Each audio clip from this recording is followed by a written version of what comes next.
지지율이 10%까지 떨어져도 한일 관계를 개선하겠다.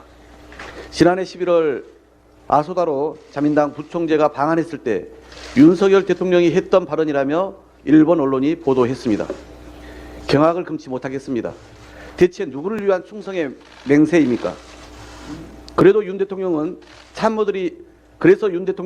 참모들이 그토록 말리는데도 굴욕적 피해 배상안을 급하게 밀어붙인 것입니까?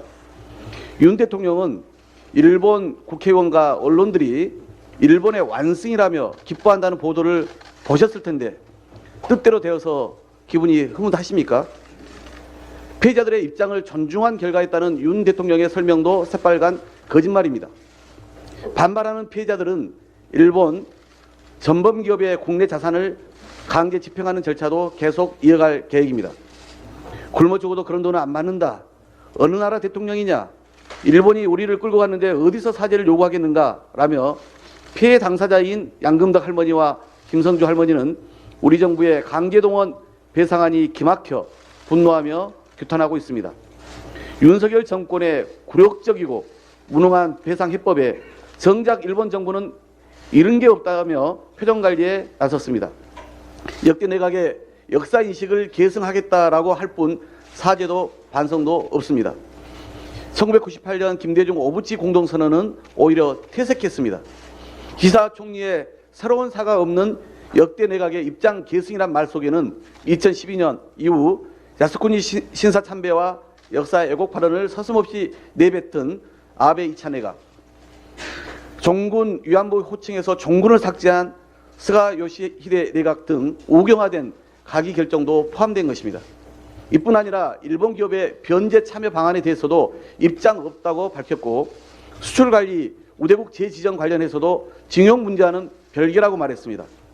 가해자인 일본 정부와 전범기업이 사죄와 반성의 뜻이 없건만 왜 피해자인 우리가 머리를 숙이고 일본 정부의 죄를 뒤집어 쓴단 말입니까?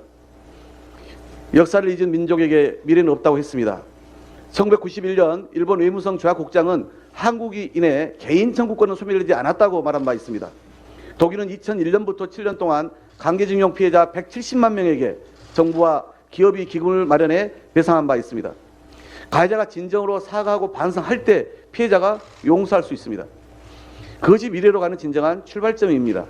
하지만 이번 발표는 삼권 분립 원칙에 입각한 사법부의 판결마저 부정했고 피해자를 도문으로 무마하겠다는 윤석열 정부의 안일한 생각과 국민 여론을 무시하는 국정기조를 여과없이 보여줬습니다.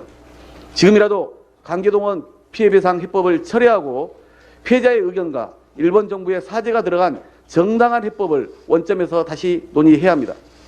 그 전제 조건은 일본의 사죄와 반성이고 전범기업의 직접 배상임을 거듭 촉구합니다. 실언인 줄 알았던 윤석열 대통령의 주 120시간 노동이 정부 출범 1년도 채 되지 않아 결국 현실이 되었습니다. 정부의 근로시간 제도 개편안에 따르면 주당 52시간인 노동시간이 주 64시간, 최대 80.5시간까지 늘어난다고 합니다. 과로사를 업무상 재해로 인정하는 노동시간은 발병 전 4주 연속 주 64시간인데 이번 개편으로 연장근로 관리 단위를 분기로 늘릴 경우 과로사 수준까지 장시간 노동을 강제할 수 있게 된 셈입니다. 우리나라 노조 조직률은 14.2%에 불과하고 노동자들이 연차 휴가를 다 쓰는 기업도 40.9%에 불과합니다.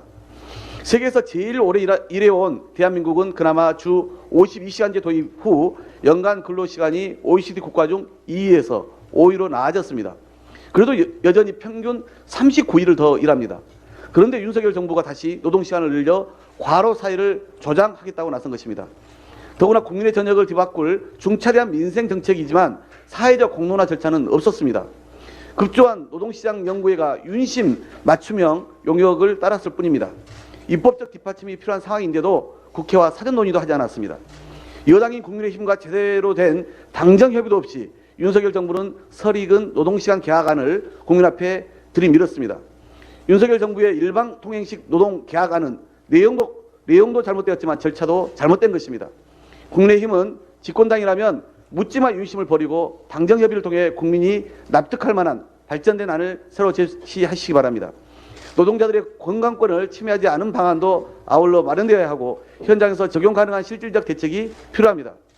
국민의 삶을 바꿀 정책이니만큼 이해 당사자들과 충분히 논의하고 사회적 공론화부터 거치기를 촉구합니다. 일방 통행과 독단으로 국민의 삶을 후퇴시키는 정책의 입법에는 민주당 결코 동의할 수 없다는 말씀을 분명히 드립니다. 이상입니다.